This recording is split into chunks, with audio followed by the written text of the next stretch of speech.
Okay, the next system that we're going to go over is the fuel system. And this being a boosted engine, we're going to do two things with the pressure gauge. Now, when you're setting up a boosted engine and you're verifying things, a guy like this is going to be your best friend. And all this is very simple. It's just an air inlet for your hose. It is a mini regulator with a gauge that you know is accurate. And what we're going to do is we're going to test this fuel system to make sure that it responds to boost the way that we want it to. And the reason that that has to be done is when you put boost in the engine, normally the carburetor is affected by outside air pressure, which you have your vent tubes on top of the carburetor. You can see those carburetors up there, up on the shelf, they have vent tubes in them. Those vent tubes are exposed to atmospheric pressure. Well, when you put a hat on those, now they're exposed to boost. So if the boost in the hat exceeds your fuel pressure, it would push all the fuel back into the fuel pump and the engine goes lean, it shuts off. First off, it goes lean, it probably burns something up in the meantime. So what you really need is a system that responds to boost and changes the fuel pressure. So as this changes fuel pressure, what we're really doing is we're keeping the same pressure differential. So this carburetor is set up right now. We've got our fuel pressure regulator, which is up here. We have this set up to be 6 pounds. And this is a return system, same kind of system that we run on the EFI car. We run a return system on stuff that makes a lot of horsepower. But really what the end goal is to maintain the differential pressure between the carburetor and atmospheric pressure, which is going to be our 6 pounds.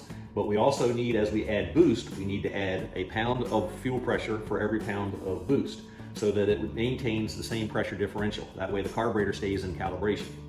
So with this gauge, what we're going to do is we're going to simulate boost on the engine. And we're going to turn our fuel pump on, we're going to see our setting. And the other thing to note is when you see the engine running, you'll notice that our fuel pressure will not be 6 pounds, it will be less. And that is because not only does this regulator measure boost and add fuel pressure according to boost, but it actually pulls fuel pressure according to vacuum, which is going to be or less than atmospheric pressure in the manifold. So that's why we normally run our naturally aspirated stuff around 5 pounds of pressure. We're going to bump this one up about to 6 pounds of pressure so that it still has enough fuel pressure at idle. But first off, we're going to come on this side of the engine. And as you see, this line is connected to the diaphragm side of our regulator. So what we're going to do is we're going to disconnect this line from the engine.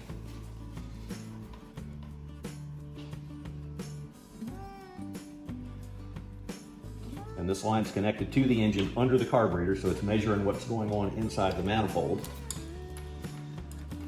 Not in the blower pipes above the hat, but what's actually going on inside of the engine under the carburetor. We're going to connect this to our pressure gauge. We're going to get our air hose.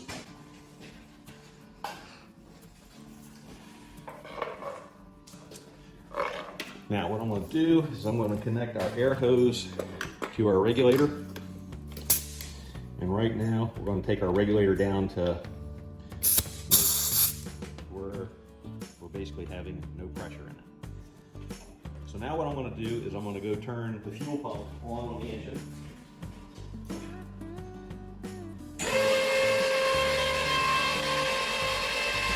It's a very loud fuel pump, so I'll talk a little bit louder.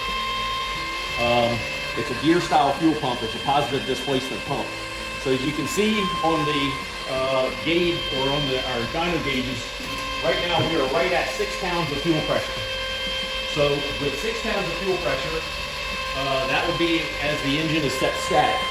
Now what we're looking to do is we're going to verify that for every pound of boost that the manifold would see, that we're going to gain a pound of fuel pressure. Now I'm going to run this up to about 5 pounds of boost, which should be about 11 pounds of fuel pressure. And then I'm going to run it up to 10 pounds, but I'm going to do it very quickly at 10 pounds because that means we have 16 pounds on the carburetor floats, and they're probably going to overcome the floats and actually spill some fuel inside the engine. And we don't want to fill the whole engine up full of fuel, so I'm going to do that part of it very quickly. Well, first off, we're going to go here to 5 pounds. And I got to bring this up real slow because it tends to jump. So right now we're right at 5 pounds. Okay, so let's look at our gauge. So right now we're just above our 9 and 10 pounds, so we're pretty close to being corrected there. Okay, now come back over here and we're going to do our 10 pounds really quick. We want to run up to 10 pounds. You can hear the pump actually bog down a little bit because of the additional pressure. Now you can see that we are above 15 pounds really quick. So now I'm going to back it down. And then you hear the pump speed back up because what I did is I put additional load on the pump. So that additional load, even though that's a very high volume pump, slows it down.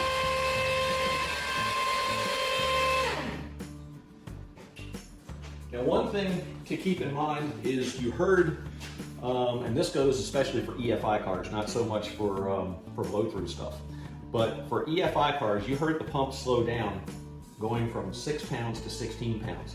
Now an EFI car runs at about 43 to 50 pounds base pressure, so that pump is actually not having 16 pounds, but 43 to 50 pounds. Now as you put boost in an EFI engine, you have to do the same thing. So if you run 20 pounds of boost and you have 50 pounds of base pressure, now you have 70 pounds on the pump. And you can hear the pump bog down just a little bit from 6 to 16 pounds. Imagine what that pump is actually doing at 70 pounds. Now when that pump bogs down, what you're hearing is the pump motor straining, and it's actually turning a little bit slower. So as your pressure goes up, your volume is going down. And the critical thing on boosted engines, or any engine for that matter, but especially boosted engines because more power takes more fuel, you don't want your volume to go down, which is why many years ago with our really high horsepower stuff, we abandoned electric pumps a long time ago, and we run a mechanical pump like they do in Top Fuel and so forth, but it turned our fuel maps completely upside down because now our volume was back and our pressure was back. And you'd be surprised, even though that pump has 70 PSI on it, you would think that it would flow no matter what. It has 70 PSI, it's going to flow the same amount of fuel. It does not. It kills the volume of that, which, like I say, volume is very critical in a boosted engine because when you lose volume, even though you have pressure, your volume is down, you burn the engine up.